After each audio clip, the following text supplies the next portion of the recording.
launch into the PowerPoint that we've got, but I just wanted to give folks a little bit of background. I'm an architect located here on Capitol Hill.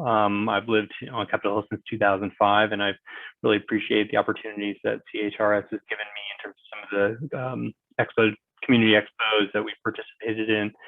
And so tonight, I'm really excited to share a presentation that I started working on in the fall for an AIA DC event, and we've been able to expand on that now that we've got some more information about it. It's a very personal project for me. It's actually my own home, and it's located here on Capitol Hill, but just outside of the historic district. So tonight I've got 6 areas I'd like to cover. The first is something called gentle density. This is a pop-up project, which is can be very controversial in some circles, but I think it really talks about an idea of gentle density, and I think that needs to be part of the conversation because I think density is sustainable. I want to talk a little bit about the design approach, sort of what it looks like, what it lives like, talk about some of the reporting systems that we put into place to ultimately verify whether or not we're able to achieve a net zero row house standard, talk a little bit about lessons learned, and then finally end with some questions and some discussion. I do not suggest that I have any answers tonight. I'm happy to discuss. So this is kind of gives you a sense of what the house looks like from the street. We're in the final, really at the end of construction. It is a 1924 row house. And so what we've done here is added space in the top, in the back, and below. But it was important for us to keep the existing facade in place and really restore a portion of that. It's also very much a walkable place. My children go to school across the street. My office is a couple blocks away. It's really nice to be in a place where I don't have to get in my car to really go to a lot of places. Just to give you some context, it's on a one single block street called Morris Place. This is an excerpt from the 1903 base map. And so we were built actually in that 1924 time frame. So it's always hard for me to imagine like what this must have looked like when there was not the vibrant sort of street wall that there is today. Across the streets now a school. So what was some empty lots and some row houses has been replaced. Did want to talk a little bit about gentle density. This is something that I think it's important to mention within the context of both preservation and sustainability. DC is a city of wonderful neighborhoods. We're very fortunate to live in one of the really strongest, in my opinion, one of the strongest neighborhoods. But then, of course, I'm biased. But it's also a very low density city. So the image here on the right is the Office of Planning's map of low density zones, whether it's the R or the RF, the residential flat zones. So there is this idea that a large portion of the city is actually zoned for low density. But then the question becomes, is it reasonable to increase that density in some of these lower density neighborhoods to improve people's lives and improve the sustainability of some of these projects?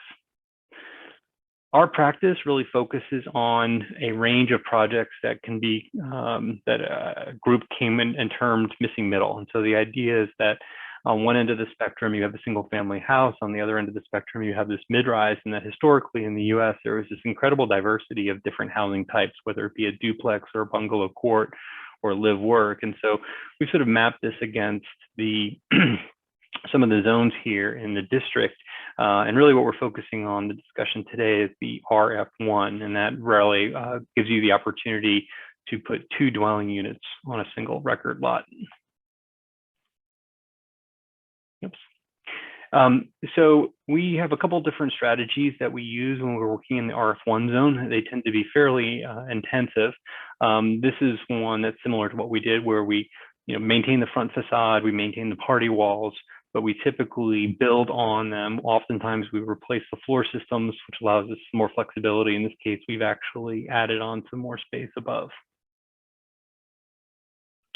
So our project, it's really about 3 things. There's an up portion, there's a back portion, and a down portion. The up portion is a 3rd floor addition on that existing row house. It's set back a little bit from the existing roof line.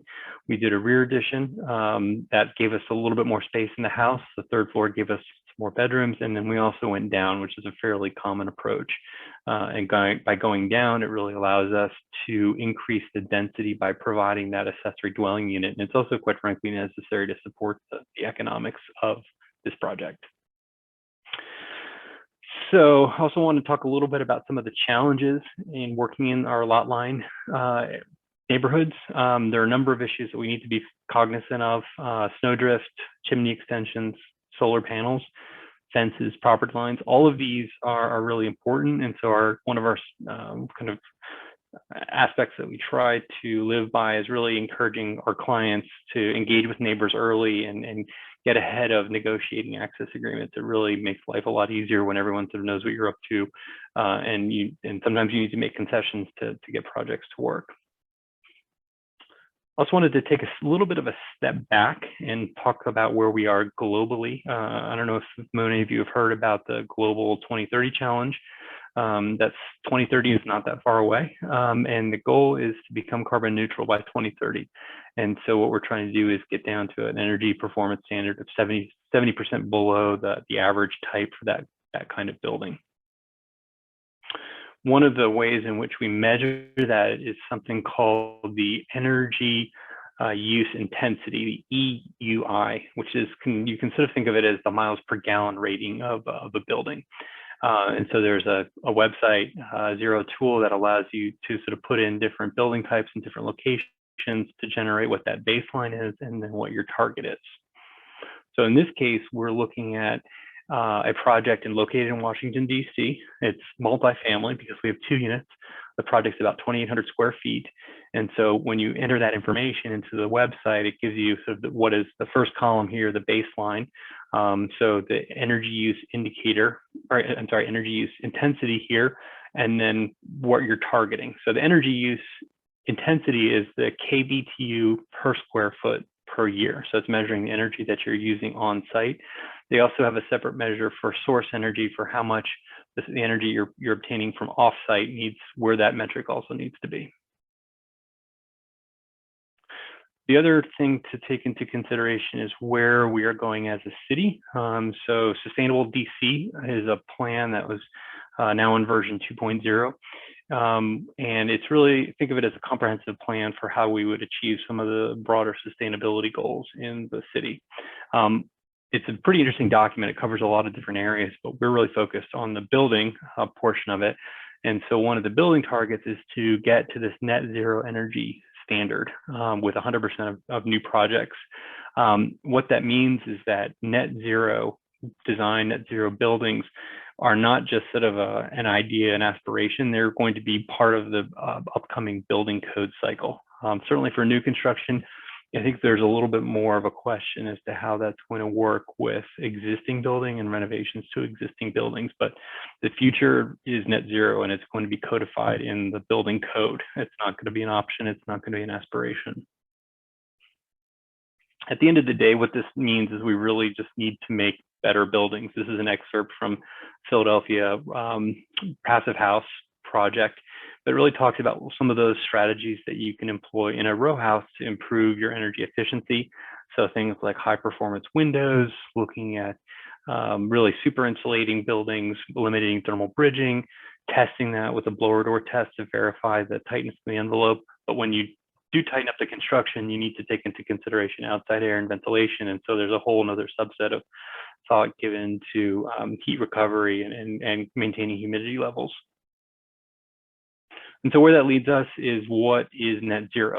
So net zero is a very simple equation. You can kind of characterize it a couple different ways, but the way I like to look at it is you take the amount of energy that your building consumes on the site and you subtract out the amount of energy that you can produce on site, and you can get to zero. And so then there's a question sort of like, what happens if you consume more than you produce? And so we'll get to that a little bit later in the presentation. Some of you may have heard about passive homes. Passive homes are not necessarily net zero homes, although they can be the same thing. Net zero is really producing as much energy as you consume on an annual basis. It's focusing on energy efficient technology. It's looking at renewable energy sources, and the goal is to reach that zero net energy use throughout over the course of a year. Passive house is to really minimize how much energy your house is using. And so there's a lot of emphasis placed on both an engineered solution, but also very tight construction. And there's some very stringent design standards. So they're 2 different things. You can have a net zero house that is also passive, but they're not mutually exclusive. but a net zero house is not necessarily a passive house. So there's something called the home energy rating system. And what that is a measure, sort of an abstraction of where your building falls. And this is more designed for a residential project as opposed to the Zero tool, which is the energy use intensity, the EUI standard. And in order to determine your HERS score, you need to work with what's called an energy rater, a ResNet HERS rater, whose primary focus is to really evaluate your existing house and develop this score, and they independently verify it. So with that, I wanted to pivot the conversation a little bit to talk about some of the design strategies that we used here. So there are a couple, 8 different areas I want to touch on. The first is the energy source, what you're using to heat, cool your house, what you're using to cook, what you're using to wash. The energy analysis piece, which is really important. Site design is an aspect, but here I put a question mark on it because you're, being on Capitol Hill, you're fairly constrained with your site. There's only so many options you have. Talk a little bit about solar production, talk about heating and cooling, water heating, appliances, and then finally the building envelope. So one of the first things that you need to do in order to achieve that net zero energy standard is you have to eliminate the gas. You have to cut that umbilical cord. So this is an image the day that they came out, Washington Gas came out and took the meter out, and they came back a few weeks later and actually dug up the sidewalk and snipped the pipe. So you couldn't even put the meter back if you wanted to. And what that means is that all of your heating, all of your hot water generation, all of your cooking all has to be done electrically. The second thing that's critical in the design process is to work with an energy modeler. We worked with a great group out of Annapolis called J. Hall & Associates, and they're really set up to work on this scale of project. And so you give them a set of drawings, and what they do is they'll put together an analysis that's very kind of data-driven. And it was very interesting working with them. Before I did this project, I sort of had a bias because I'd worked on much larger projects where you had, very complicated energy models and, tens of thousands of dollars were spent on these things.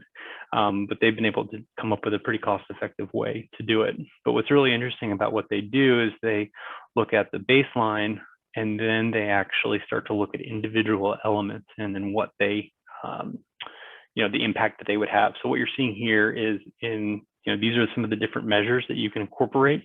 This is your HERS score. So the baseline is a score of 61, and we have to get down as close to 0 as possible. They make some assumptions about how much the energy costs and then energy savings. And then interestingly, they put together a very rough kind of first cost and payback as a way to sort of rank these things. And so what you're seeing here is anything from a heat pump water heater to better windows. So all these different things have different impacts on your overall energy consumption. And then what they do is they bundle this, just like the car commercial. So they look at saying, okay, if you did measures 1 and 2, it'll, that's your shortest payback, but you're only going to get a HERS score of 54. Whereas if you do measures 1, 2, and 3, plus add a solar array, your HERS score should be somewhere in the -5 category. And so it's a really good tool at the start of a design phase to understand what you can do and get a rough sense of first cost and then payback. So this is a certificate. This is the standard form. This is a draft version of it. They would actually come through, and after the project's complete, they would sign off on this, and you would have the certificate to frame on your wall, I guess. But it really talks about your energy use for heating, cooling, hot water, lighting, appliances, and then looks at generation. So in this case, would be solar, to kind of understand what your potential energy costs might be. So one of the questions that we've had early on in this process was, how truly accurate are these kinds of these numbers? Do they really reflect what's happening? And so we've started to get into the analysis. We'll come back to that a little bit later.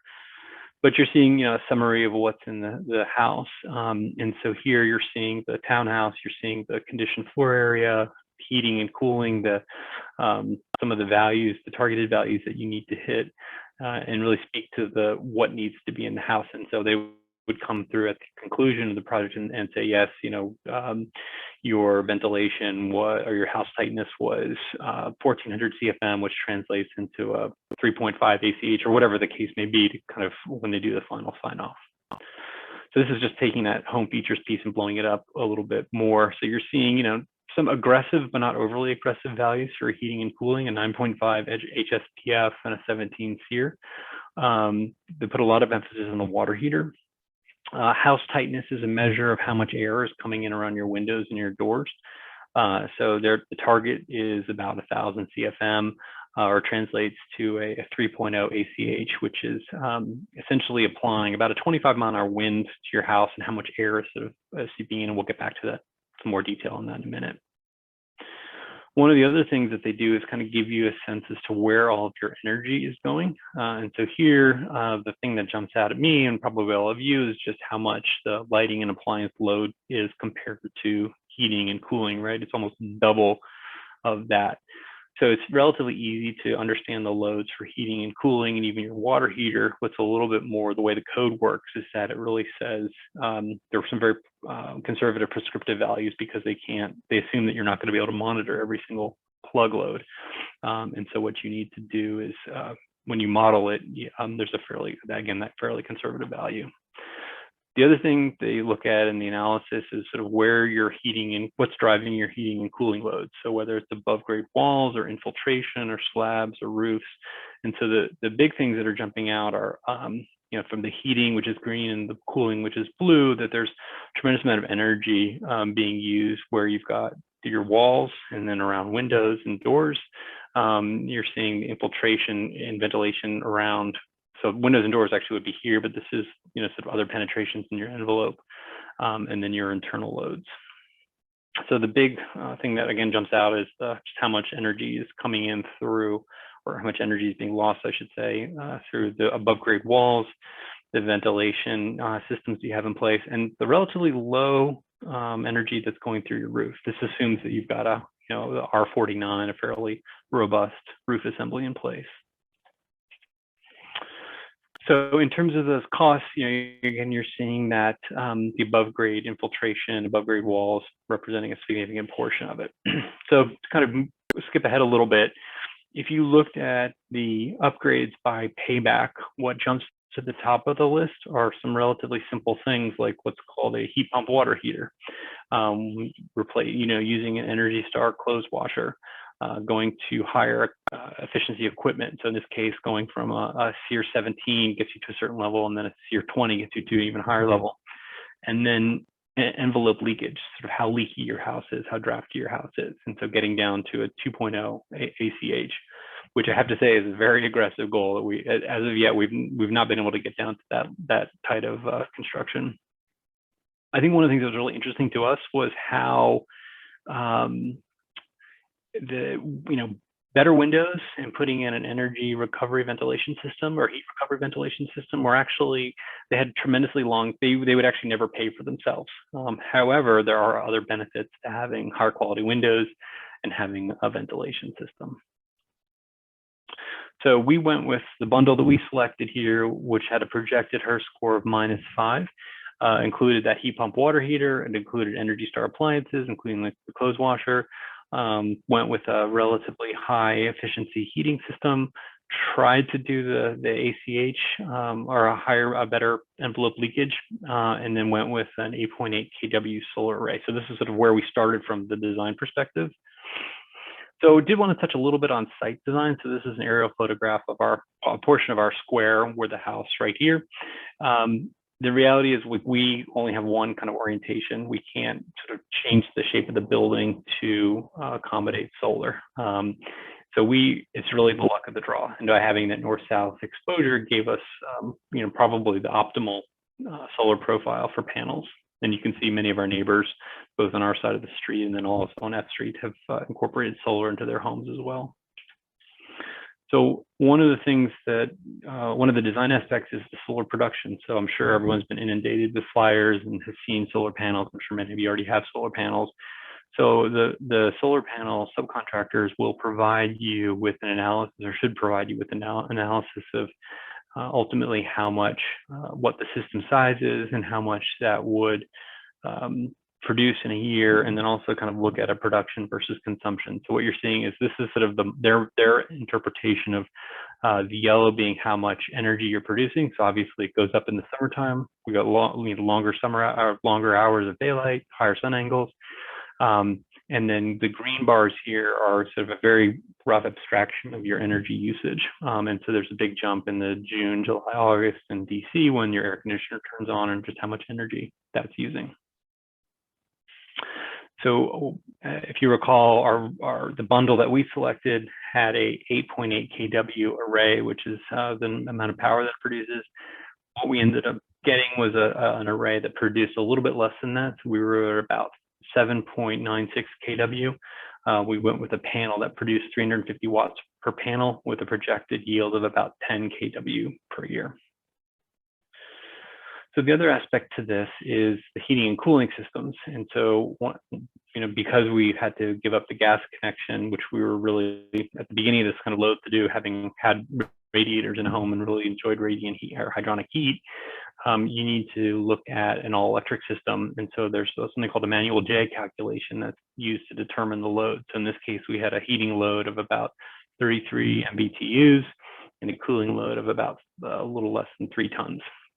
What we ended up doing, and we could do this because we sort of took a more aggressive approach to reconstructing the structure, was going with 2 heat pumps, one that serves the basement, and the second heat pump serves the ground floor, the second floor, and the third floor. And then we ended up with 4 zones because we put an air handler on each of those floors. That bundle recommendation was an HSPF of 9.5 and a SEER 17. I think we ended up with about a SEER 18. The technology we went with was called a ducted mini split. So some of you may be familiar with this. Some of you are certainly familiar with a traditional ductless mini split, which is a console unit that sits on your wall. Same technology, just generated in a slightly different way. And so what that means for us is we have a air handler that's this horizontal application on each of the floors, and we put those in the ceilings of a bathroom and a kind of a passage space. And then we have 1 outdoor unit for the 3 upstairs units, and then again, that 1 unit for the cellar unit. And so if you're not familiar, the inverter technology sort of modulates the energy usage. And so this is a very simplistic graph, but the green and red on off is the cycling that everyone's familiar with here. The air comes on, then the air goes off, and the air comes on, and the air goes off. What the ductless mini split, the ducted mini split, and the ductless mini splits is they're sort of constantly running, but they're modulating how much energy they throw out and what the fan speeds are. The other thing that we did, and if you may recall, this wasn't from an energy consumption, but this is more related to indoor air quality, was we installed several energy recovery ventilators.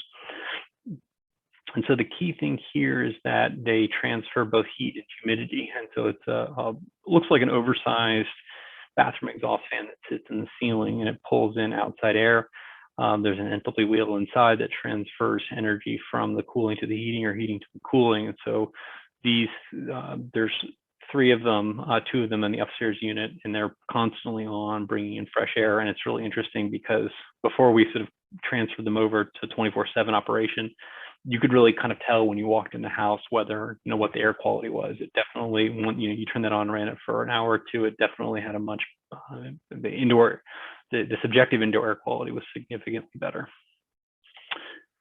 So this is at the top of the list, if you recall, was this heat pump water heater. And so this looks very similar to a traditional water heater, but it has sort of a larger top on it. And that top is really a mini heat pump. And what it does, it uses the same technology as your refrigerator, but instead of keeping it cold, it keeps what's inside hot. And so it uses that refrigeration cycle to heat water. In our case, we used a single 80-gallon unit for both the upstairs unit, which we live in, the apartment in the basement. A lot of these come with different modes of operation. So you can run it in what they call hybrid. So some of the time it's running in an efficiency profile, but some of the time it's running as a traditional water heater. You can run it either all as traditional hot water with heating elements, or you can run it all in heat pump. So for the first 3 months, we ran that in hybrid. And so the idea is that every 3 months, we're going to sort of cycle out different configurations to get a sense as to what the true energy savings of those 3 modes are. The other One of the other aspects to the design approach here is looking at Energy Star appliances. It's fairly straightforward. I mean, if you go to any store now, there's a number of Energy Star options. There's not a huge cost premium.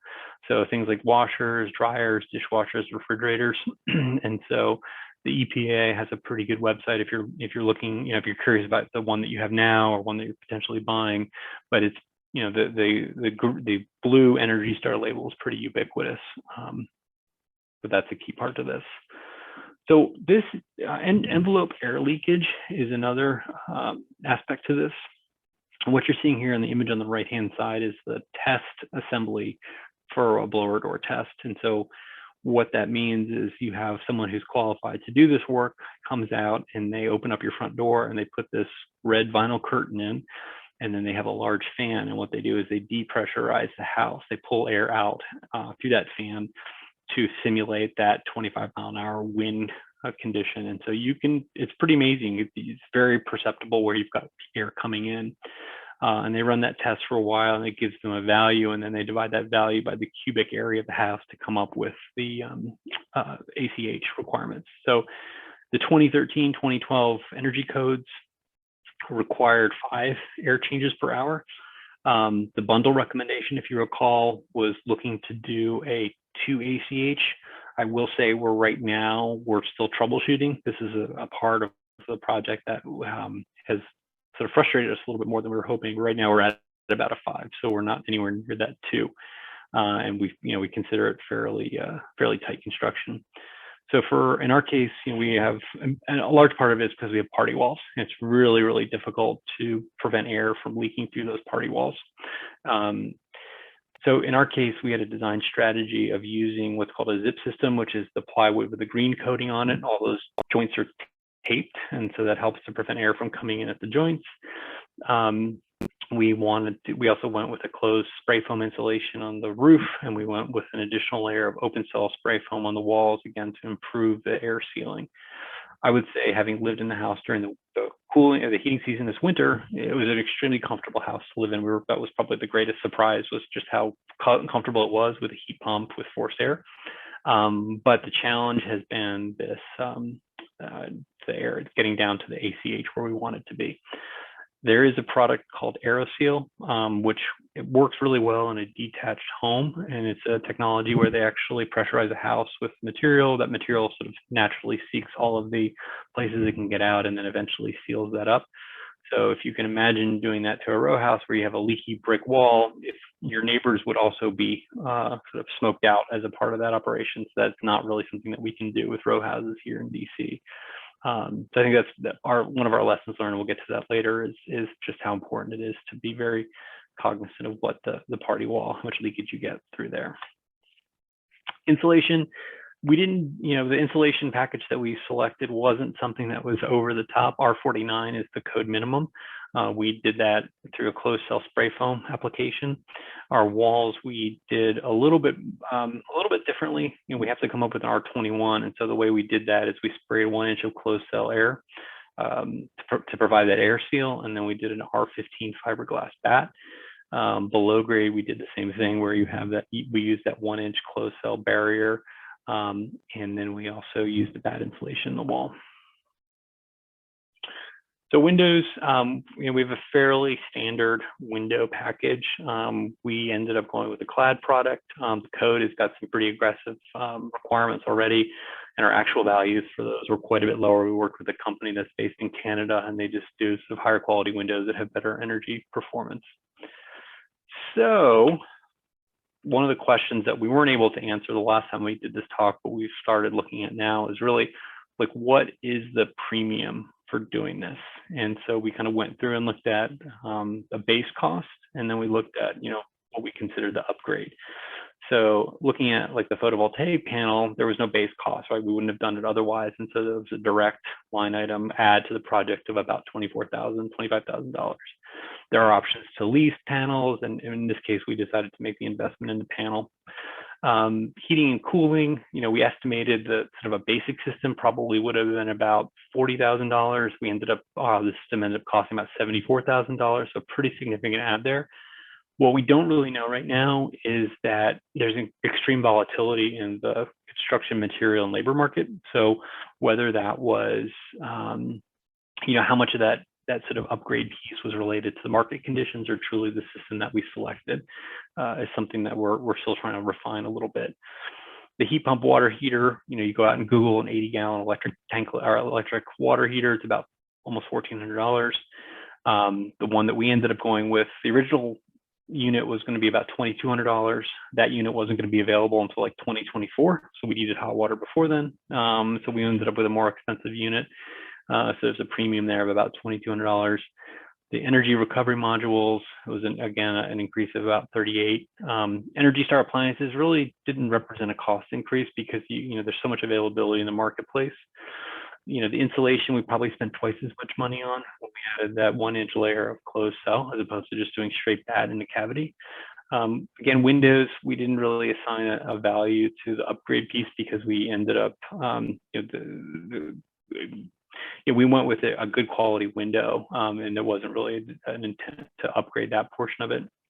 And then the last thing, we'll get to this a little bit when we talk about reporting, is we ended up putting in what's called a smart panel and smart breakers, and that allowed us to really identify kind of where the loads were going. So that's something that would not be necessary, but it was something we did sort of as a little bit of an experiment. So then, we were looking at about almost $80,000 of sort of what we would consider premium to do this. So there's certainly costs here. There are probably ways to make it less expensive, but I think we're trying to understand what were some of the cost drivers here. So I'm going to shift into the discussion about the analysis and reporting, because I think that's as important to the story as sort of the design approach. So most of the solar panel companies have a pretty sophisticated tracking system. On my phone, I can pull up, how many kilowatt hours are being produced right now with the array and what that was today versus yesterday versus last month versus last year. So that it's very easy to understand and document what the actual production of the array is doing. What's a little bit more difficult is on the load side. There's a number of different technologies out there. So we went with something, it's a Leviton product that's called a smart panel. And so each of those breakers has a specific network interface. So there's a little wireless icon on that. And so we can look on a circuit by circuit basis how much energy each of those circuits is using. This was probably the most expensive solution. There are other solutions out there that sort of clamp onto your existing panel and claim to learn. But what we had found out doing some of our initial research is that they're sort of notoriously unreliable, and they claim to kind of improve over time, but didn't really. And so we ended up investing a little bit more just to sort of see what this would, understand where the load was actually going.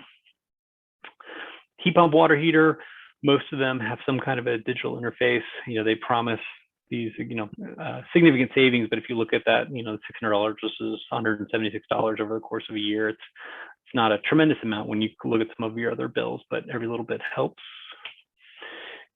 We also invested a little bit into tying all of those ductless the ducted mini splits together. We ended up going with the Mitsubishi system, which has their own proprietary sort of smart thermostat system. So these are all those kind of systems that we built into the design as a way to start to track this. Most of them, some of them represent some costs. If you were to sort of do this and just focus on the energy piece, you wouldn't necessarily need to do that. So now gets to the part which is most interesting to me, which is to sort of see actually how this thing is working. We sort of took occupancy in mid-January, so we've sort of seen January. We have data from January, February, March, and a little bit into April. And so this is a screenshot of the solar array. And so right now, as of the middle of April, whenever I grabbed this, we had generated about 462 kilowatt hours in the month of April. Since the system has been in operation, it's generated about 2.1 megawatt hours, which, if you just did a straight linear equation, it's about $250. But it also, to think about it in other terms, if you left a 100-watt bulb on, it would last for 30 months on the energy that was produced. So this is something that we've, a graph that we've put together that really tracks what the projected production. So the blue line, if you recall from that, the proposal several slides back, was what the solar company told us it would produce. And the orange line is where we are today. And so you're seeing here a dip in that December timeframe. The panels actually went into place like October, so we have data from there. So we were producing less than anticipated, although in November it sort of jumped up slightly. But what we're really going to be interested is sort of following this curve and seeing if it truly bears out where you get to the June, July, where you're producing almost 1,200 kilowatt hours in a month. So one thing that's important to talk about when you talk about photovoltaics is what are called SRECs, or solar renewable energy credits. So this is the one of the other benefits to a photovoltaic array, which I'm sure most of you are aware of, in that you are actually get paid, you see energy savings on your bill, but then you're actually paid for the energy that you produce. And so one SREC is actually worth or translates to 1 megawatt hour. And so this is the actual production history. It takes a couple of months for this system to get set up with Pepco, but Pepco is required to buy renewable energy. And so they do that by buying power from me and from other people that have solar panels. So to date, this looks at the monthly production in January, February. You can see it's relatively low. And then once you, if there's a carryover from the previous period, and so every 1,000 kilowatt hours translates to an SREC, and they send you money, basically. So right now, the trading price of an SREC is about $410. So after fees, it comes to about $380 for every SREC. So we anticipate seeing about 12 or 14 of those over the course of a year. So that's sort of what helps drive the payback on photovoltaics in Washington, D.C. So the other piece that was really interesting was looking at the actual consumption. And so one of the benefits that Smart Panel is that you can get fairly detailed information on how much energy that you're using. And so that, starting in January, you're seeing in the month of January, we used almost 2,000 kilowatt hours for everything from heating, cooking, lighting, etc. That jumped up a little bit in February. It was a little bit colder that month. March, it starts to dip down a little bit. Halfway through April, we're about 680. So, we expect to be somewhere below 1,500. So then the question is, well, what are we actually, where's that energy going? It's one of the benefits we can dial in this a little bit. What we're seeing is about 60% of the energy is used for heating. Unit A, heat pump. Unit B, heat pump, the hot water. And then there's this thing in orange, which is quite frankly a design flaw in our system, in that because the hot water uses a refrigeration cycle, it actually throws off really cold air. And right now that air is just ducts within the room. That room gets really, really cold. And so we have to actually add supplementary heat to the system. Otherwise, we'd have a real issue with pipes freezing, particularly when the temperature gets below 32 on the outside. And so what's really shocking is, that's how much energy we use to heat and cool, or heat a room that's like 6 foot by 9 foot, which is the same amount of energy that it took us to heat the Unit B, which is about 800 square feet. And there were some periods where we're spending more money or spending more energy on heating that one room than we were heating the upstairs unit. So one of the design modifications we're going to make is venting that cold air out, so we can actually, the hope is that we can eliminate this. So overall, the split was about 60% for heating and hot water, and the remaining 40% was cooking, lighting, receptacles, that kind of thing. So one of the facets of that Leviton system is that it really dials in on a circuit by circuit basis. And so what you're seeing here, so the solar actually didn't cost us $11. It probably made us $12 or something like that. That we're working with Leviton. They've just started to show the power coming into the panel as a negative value, but it hasn't yet made its way to the graph here. But after that solar piece, really our highest load, which was fascinating, is that mechanical room heat. And this is the first half of April. The second thing on this list is the low voltage, which is basically the cost of the internet, the cost of having that router on all the time, serving the house. And then, as you go down the list, you can see where some of that other energy is being used.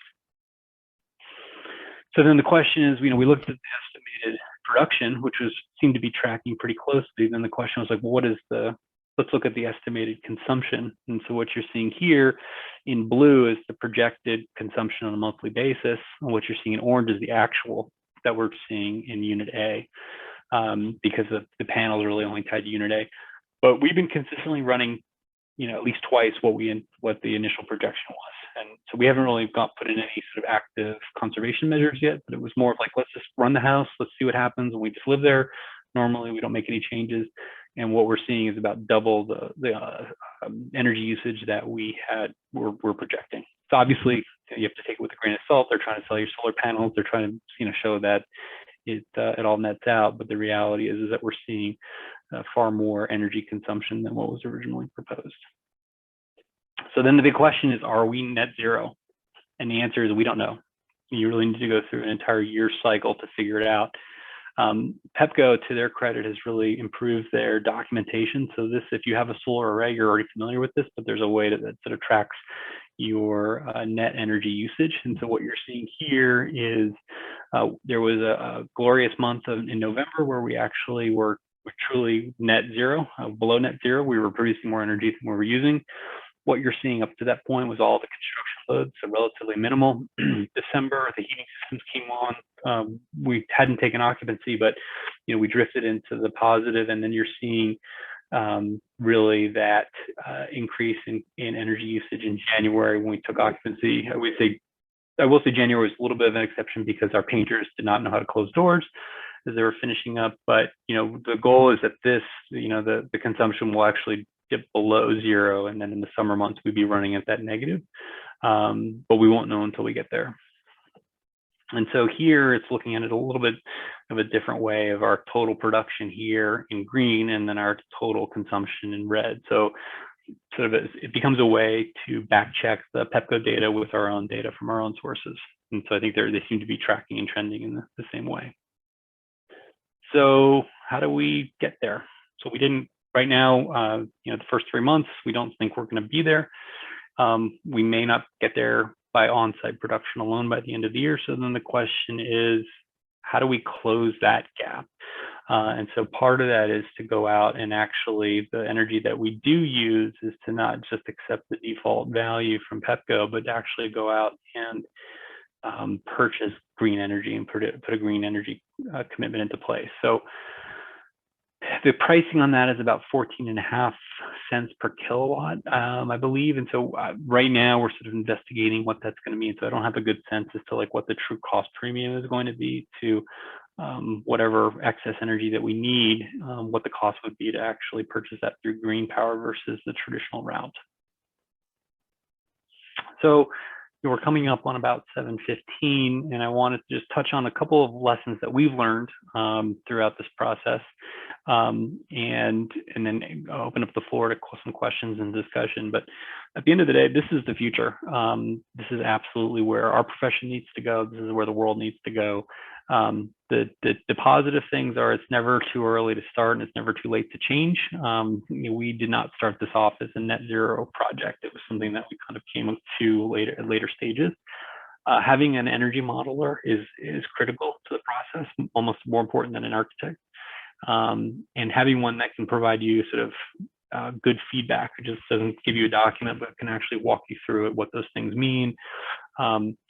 The other piece is that the site design can be a real challenge. Like if we were located under a large tree, or we were on an east-west axis, or some of these things would have had a tremendous impact on our ability of a photovoltaic array and the yield that it could produce. And then finally, I think you need to figure out a way to maximize your roof plan for a photovoltaic array. So in our case, that meant we actually moved skylights around that weren't ideal from the inside, but it got us a couple of extra panels, and so that was really important. So I just want to cover a couple of other things. DCRA does have a net zero program. We had started working on that, but did not get through the gate because on paper we did not pencil out as truly net zero when you plugged in their variables, and so we needed probably twice as much energy based on our EUI. And so ultimately we sort of flirted with the program a little bit, but it wasn't a great fit. We also kind of came to that late in the game, so we weren't able to take advantage of some of the benefits So they do have what they call a green ambassador who can kind of help you out. There's, allegedly some sort of an accelerated permit review, but the bar to get there is pretty high. And there's also a series of additional inspections that occur as the project is both under construction and then at the end. So ultimately, we did not take this project through, although we would be very interested in taking another project through. In addition to the DCRA incentives, there's DC's Solar Energy Group has some rebate programs that are done at the state level. So things like clothes dryers and clothes washers and heat pumps and refrigerators. So right now we're sort of working through that process. At the end of the day, it's probably going to be, cash value of less than $1,000, but again, every little bit helps. There are also federal tax credits. The biggest ones are the 22% residential renewable energy tax credit.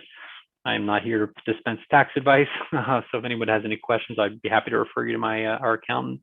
And there's also another tax credit for homes that achieve a 50% energy savings over the baseline. So, not huge numbers, but again, every little bit helps.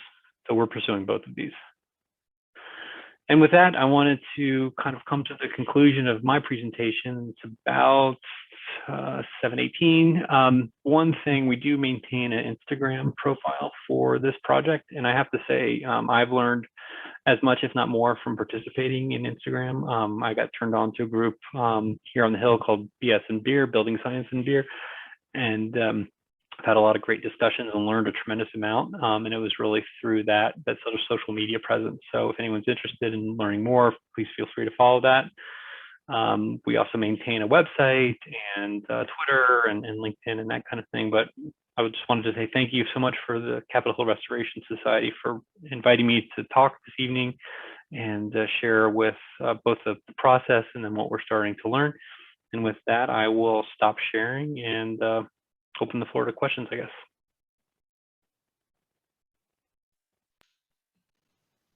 Thank you so much, Will.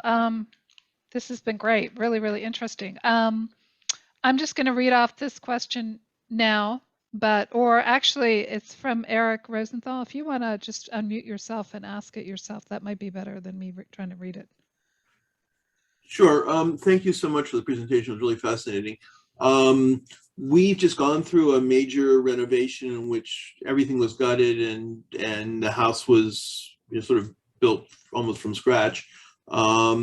We included lots and lots of insulation on the ceilings and the walls and the roof and all that sort of thing, and a solar array as well. But if we wanted to have someone evaluate the house to figure out what more we could do at this point, assuming we're not going to do another major renovation anytime soon, what kind of group should we go to for that kind of thing? Sure. No, that's a great question. So I would start with an energy modeler, someone like the group that we use, where they can come in and evaluate what the conditions are. Hopefully their drawings are available at that renovation that they can use to scale off of to determine the areas. And then they would probably do a little bit of forensic work, but they would be able to give you kind of a draft HERS certificate of where you are today, and you can understand where you are. Presumably, you've got the data from your solar array where you can, provide that information as well, but that would be a good starting place. One of the things that you could do also is commission a blower door test. It's a couple $100, and they can, they generally do that in a finished. They can do it both in a semi-finished but also finished environment, and that will give you a sense as to not just where air is coming into the house, but also it has some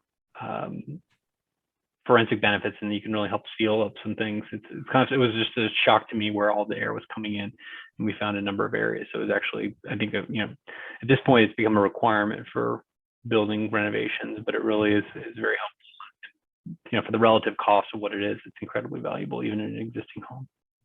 Can you remind me of the name of the energy modeler that you used? Sure. His name was Jay Hall and Associates, and feel free to reach out to me afterwards, and I can put you in touch with him or provide his contact information, as well as someone who does blower door tests. Thank you.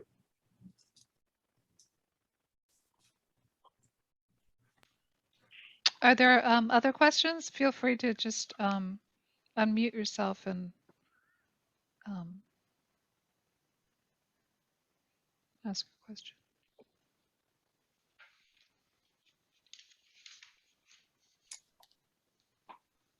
Hi, Will, this is Beth. Could you please explain again why hot water radiator systems don't work with electric service?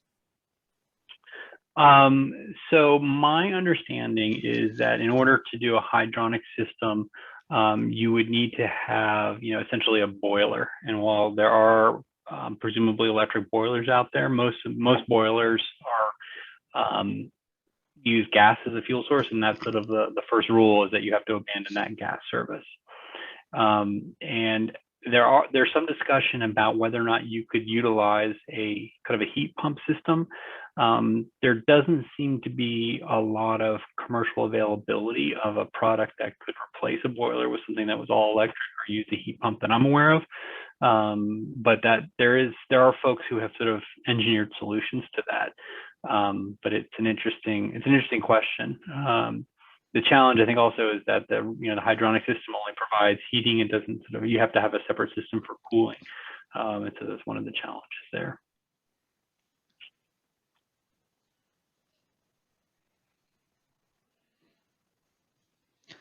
I have a question, and I don't know if this is off topic or not, but I've heard like a lot of people using, well, one question was about the heating through the floor, and I don't really understand much about it.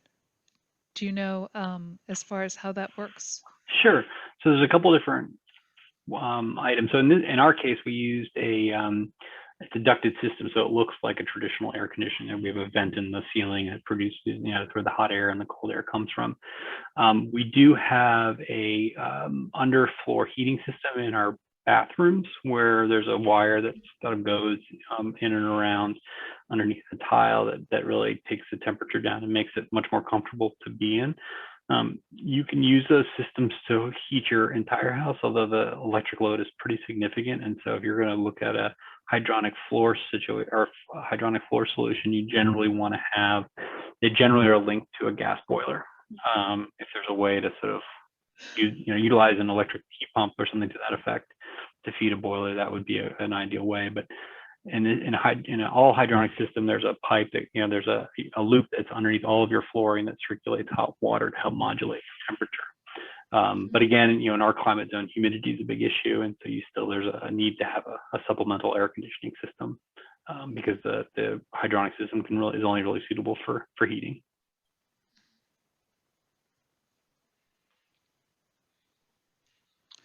The other question I had was geothermals. I don't know much about that either, but I've heard that that's kind of a new future. Yeah, and so geothermal, you can actually use that as for a ground source heat pump option. The challenge is that you need a fair bit of site area to do it, and it tends to be very expensive. It's a great solution if you're sort of outside of a city where you've got a lot of land. Like we had a project, a very large house in McLean that we worked on a number of years ago that had something like 10 or 12 wells. And that was a pretty sizable investment.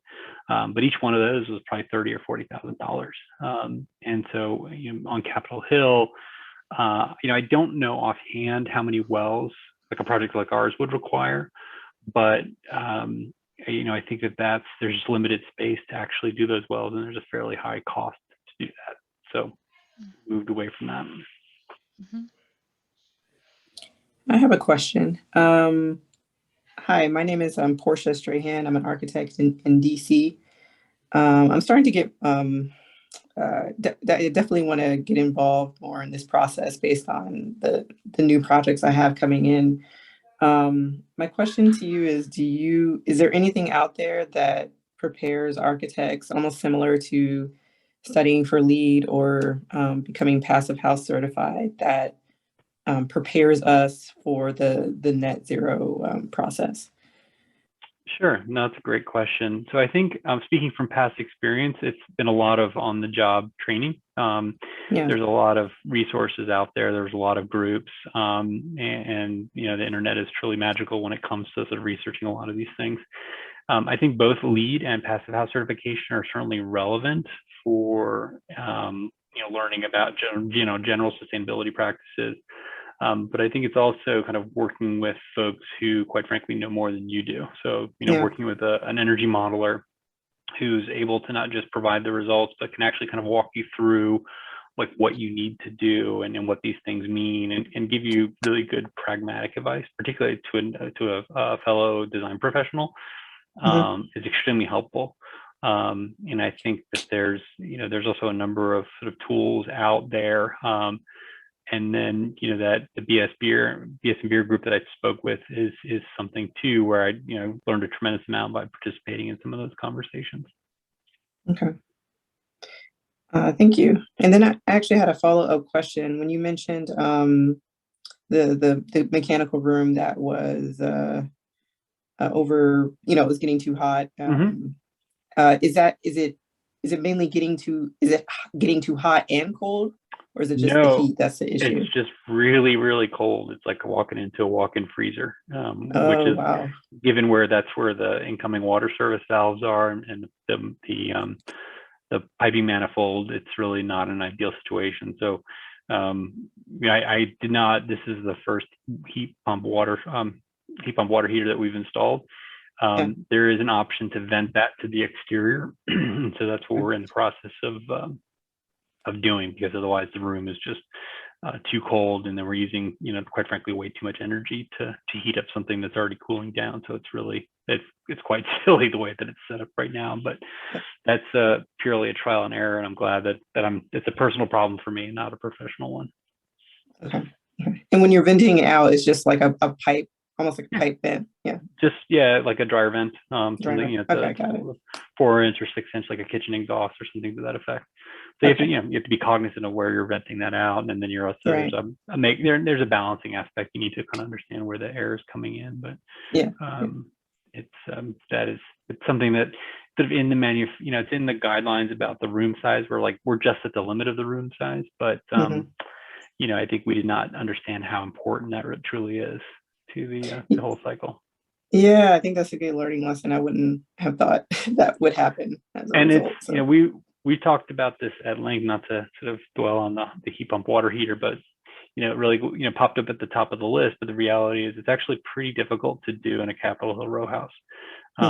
They're fairly noisy. You're running a fan, and you need space. So it's not something, a lot of times you go into houses and they have a tankless water heater, or they have a little low boy water heater under a stair or something like that. And the reality is these things are fairly large and take up space and require venting and that kind of thing. So okay, great, thank you. Are there other questions? Well, actually, I have a question since no one's jumping in. Could you explain what you did for I'm looking at the walls of my house here. The house, the what you call the party walls. What again did you do to help eliminate that the heat that was escaping? Sure. And coming in through those. Yeah, so I think I would say we didn't eliminate it. We hopefully reduced it. And so what we did is actually put on about a 1-inch layer of spray foam insulation on all of the party walls. And that sort of sealed up some of those holes, but probably not all of them, which is why I think we're having some issues with getting to a higher performing ECH standard. So you essentially spray foamed it. You have all of the walls were furred out because they're load bearing walls. We didn't put any additional weight on the party walls. And then we put traditional fiberglass bat insulation between them. So sort of using two different systems to achieve an air sealing goal that I don't think we quite reached as well as we could have. But it also means that we don't have any exposed brick in the house, which was one of the design decisions that we sort of, regretted during the design, and it would be nice to have a little bit, but it's something that we did have to give up in the interest of sustainability. Yeah. What, I actually spoke to, I'm sorry, as a follow-up to that same kind of topic, I was speaking to a contractor who, the contractor worked on another net zero row house in DC, and he was mentioning that he actually they went to the lengths of like reaching out to the neighbors and actually insulating or at least sealing up the party wall brick cracks from the neighbor side. Is that something that you would actually? It almost seems like a lot of logistics and a huge effort. Is that something that you would see would kind of gain you some benefit with those with the air leakage? Definitely, but the logistics are really complicated. Yeah, right? Because you don't know what the condition of their wall is. I think this AeroSeal, if you're not familiar with it, is something that could be in it. If you have neighbors who are amenable to this, that's a technology where you essentially pressurize your unit and you pressurize their units, and they sort of play around with this to sort of push the material through the wall to seal up those cracks. But it's not. I don't think there's a lot of testing behind it, and it requires a fair bit of participation. And then insulating your neighbor's walls can there's a whole series of complications that can arise there. I have a question. Sure. Okay, Joanna. The logic of insulating party wall seems a little puzzling to me, because our neighbors presumably heat their house when we need to heat our house, and they cool their house, or maybe not, when cooling is needed. So for the comfort and saving energy purposes, that doesn't seem a very beneficial effort to make. Exterior walls, of course, that's another story. For the code issues and fire separation, I have sniffed odd smells that probably are my neighbor's smells through the party wall, but that's a separate issue from the energy transfer. Please comment on that a bit. Yeah, no, I think that's actually a really great point. But what you're smelling when you smell your neighbor's bacon or cigarette smoke or whatever is the energy transfer, right? Because that infiltration, that's one of the keys that you're trying to do is you're trying to prevent the air migrating from one side to the other, because the air not only has temperature, but it has humidity in it. And so the goal with insulating, and so really I would say that the spray foam insulation was applied for its potential as an air barrier. And it's probably somewhat effective, but not as effective as we had hoped. But then the bad insulation was more for acoustics.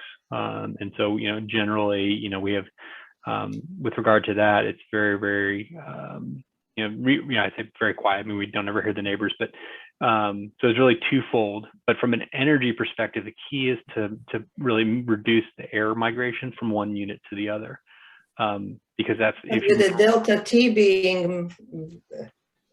They might live at 72 degrees, and we have a thermostat set at 68. There isn't a big energy transfer between the neighbors.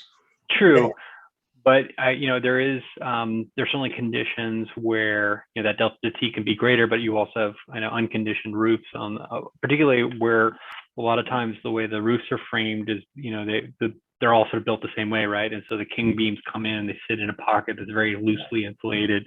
When we opened up that section of our project, you could actually see in and see the light fixture of the neighbor, because there was a giant hole. And so that hole was, because the insulation and that adjacent structure was at the ceiling, not at the roof. It was basically a hole to the outside that, represented, who knows? So I think it's, we were definitely, interested in trying to prevent as much of the air transfer as possible. I do think that your point about the delta T is a good one. The reality is it's not that much, right? 68 to 72 is not that great, but the goal here is just to minimize air transfer in all surfaces. Right. So, I have another question, if that's okay, and it has to do with potential conflicts between energy efficiency and historic preservation. So this may be a dangerous group in which to raise a question like this, but we live in the historic district, and when we were doing a renovation, we wanted to have insulation on all the walls. And we do, except for one of them, we either have insulation inside built into the walls, or we use a product called Drive It, which is an external insulation product. And we wanted to put we have one wall that is about 2,000 square feet and is not a party wall, and we wanted to place Drive It onto it.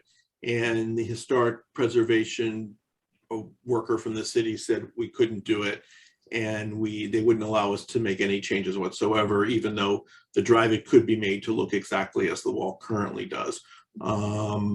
So have you come across these kinds of issues where there's a conflict between these two things? And I mean, how are they getting resolved? And it seems to me in the future that energy efficiency will have to be a higher priority than it is now if we're going to meet the kinds of targets that the city has for these kinds of things. So how are these things not adjudicated, but mediated or addressed?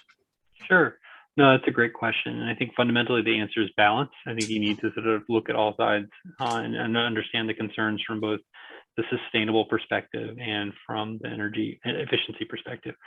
In a situation that you're describing where you've got, a brick wall that's exterior facing, like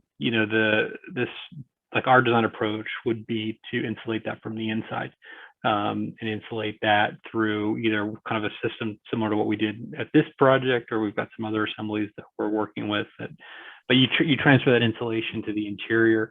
It can lead to some non-ideal conditions if you have three sides of the project have cavity wall insulation or have exterior insulation, and that one wall has interior. There's some potential for some thermal bridging to happen, in the corners. But I think that the goal, there's got to be a way to strike a balance between both those considerations, because the value of the historic district is that it makes this place that we live in really special and unique. So we have to be careful not to give that up on a case-by-case basis. But we have, as a society, a very significant problem facing us, and we need to do something in the very short term to address energy. So I think it's trying to come up with sort of solutions. The challenge with the interior insulation is that you're, potentially losing some space, or if it's next to a stair, you might have to rebuild that stair, some of those kinds of things. But it's a challenge to sort of strike that right balance between the two considerations. Thank you. I'll let Joanna have the last word because we're running out of time. It's a comment and reaction. I think we're talking when you're talking about balance, I totally agree. I think perfect is enemy of the good potentially. If we're trying for perfect energy efficiency, we perhaps are removing materials which have their embodied energy in them. We're removing historic fabric of the house.